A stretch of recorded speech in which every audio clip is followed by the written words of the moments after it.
This is Javier Milei, the newly elected president of Argentina. Amid his country's heavy inflation and lack of US dollars, he's wanting to dollarize and move away from China, revolutionizing an anti-Chinese Communist Party approach in Latin America. Straight up.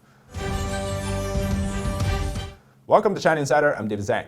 And this was Argentina's officials in Beijing last year saying to Xi Jinping's face, without the CCP, there is no new China. And just like that, Argentina got billions as gift and some sweet trade deals with the CCP. Now, Argentina may be doing a 180 under new president-elect Javier Milei. For many countries not named the United States, it's hard to reject China's market, trade, and exports. In fact, too many seems to think that it's crazy to talk about openly calling out the CCP. If successful, this could make Argentina an important strategic partner for the US against the CCP. But Javier Milei is doing this at a time where many are hugging China. In an interview in August this year, he openly calls the CCP an assassin. Quote, "People are not free in China. They can't do what they want, and when they do it, they get killed." That's what he told Bloomberg News. And he also says that we do not make pacts with the communists.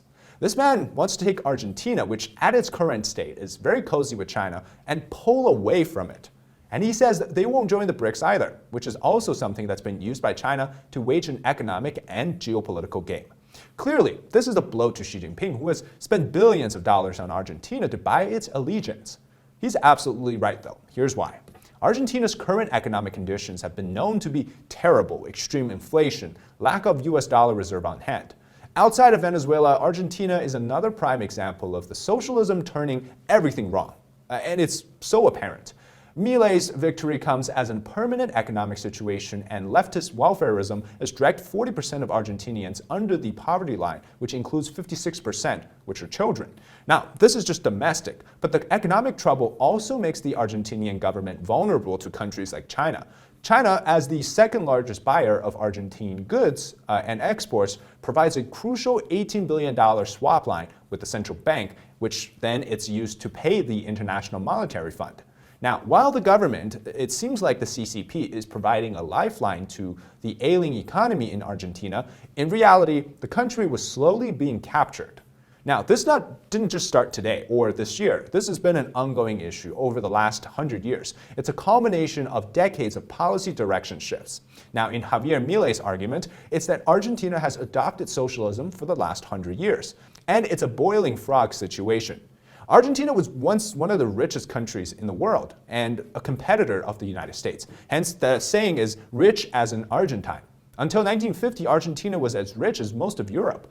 However, once Argentina was not in its prime anymore, it started to deteriorate. It didn't even participate in a major world conflict, yet somehow undone the entire state's wealth in the next 70 years since the 50s. Now contrast that to Japan, which lost the Second World War, but it was able to rebound and rebuild in 30 years' time to become the top 5 economy in the world. So what happened? Well, socialism happened. When Argentina runs out of money, its inflation skyrocketing, who's going to help them today? Well, China, obviously. Recently, Argentina came out with an agreement to trade more with China, simply because it had no US dollars on hand. And China is the only one who is willing to offer a trade in the yuan denomination, providing them with currency help and basically allowing them to do bilateral exports and imports. Now, Argentina is also a recipient of the Belt and Road Initiative, where China loans the country for infrastructure projects. Now, these are actually predatory loans, which end up making Argentina and many other countries more in debt to China. And that, let's be honest, just means succumbing to China's influence, supporting China's global directions, and unable to continue its own national views. Javier's election to me is a disruption in this aspect, or the beginning of a chasm in breaking down the Chinese Communist Party control around the world. So this is a phenomenon, which unfortunately, I guess, held Latin America captive for a very long time. But will it stand the test of time and the long-term influence of its former leader in Argentina, Juan Perón? Well, that's to be seen. China has been able to use money to silence, control, and even direct international policies across Latin America and the rest of the third world, which is now being called the Global South. Having one less country demonstrate willingness to work with China is a damage to the CCP's public perception. If Milei can turn things around in 2 to 3 years, as he promised to do on the campaign trail, it's a testament to the failure of China's international policy and its so-called helping hand to other countries like Argentina. So what exactly is Milei's plan then? Well, In the blanket refusal to do any sort of trade or business with socialists, he lumped Communist China in the same category as Argentina's biggest trade partner, Brazil, which is currently led by leftist President Lula. Now, Milei, in his victory speech, suggested that the situation is critical and the changes needed are drastic. So he says there's no time for gradualism, suggesting a quick and painful death followed by a revival, rather than a painstaking long-term reform. Now, he wants to turn Argentina's economy to a dollar economy, meaning that rather than de-dollarizing like the Middle East and some of the Asian countries, which, again, I just explained the reason why, because they want to go back on the dollar. But now Milei wants to do it in a way that he gets rid of central bank to curb inflation, which goes hand in hand with the currency. Now, to curb inflation, Milei said today that it will take around 2 years, which includes scrapping the Central Bank of Argentina and just letting people choose the currency they need. Now, in this current state, naturally, it's going to be the US dollar. This actually carries so much significance in terms of the geopolitics area as well. Now, one of China's warfare against the United States' influence around the world is to usurp the dollar denomination. Now, if more countries de-dollarize, at one point could take a few years or even decades, but at one point, the US can no longer use its currency as an economic tool around the world, right? So things like sanctions won't be as effective. Now, this is already proving to be quite difficult for the CCP to do because even themselves, they have to use the currency that is the US dollars. But countries like Argentina, who is moving away from the Chinese currency back to the US dollar, that's going to hit them really hard. Using US dollars directly, right, real interest rates, rather than this manufactured rate for its own central bank, would actually be determined by the Federal Reserve in the United States, which makes the interest rate more predictable. It's going to overall generate a real sense of economy in Argentina as it recovers. Now, like people in China, we know that the Chinese regime also controls its own currency in terms of the value. Argentina does the same, right? So people in China, if they were allowed to choose, would actually choose the US dollars as well. Rather than keeping RMB or yuan. Because again, the currency situation is that their own currencies aren't reliable, it's not freely traded, just as in Argentina, but because for a very long time, most Argentines have been using or more willing to use the dollar, it means that they would naturally lean more towards the dollar once the system goes back to that. And it seems pretty interesting. Now, in terms of the pricing and transactions, if they were to actually let the market sort itself out, it won't take too long. And once that situation is formalized, it will make the public trouble-free in terms of exchanging the dollars and so on. So in this case, it illustrates a real problem, which is people simply don't want to believe in a system or don't actually believe in a system where it's controlled by the government. They want the freedom to be able to do things that matter and are important to them. And that's the real sense here, right? Modern currency, they rely on the country's credit as endorsement, not on its government's state control. Now, so it's necessary for a central bank to exist if it can benefit the people, but if in the situation of Argentina it doesn't, well, then there's no reason for the people to trust it. And so that seems to be the case.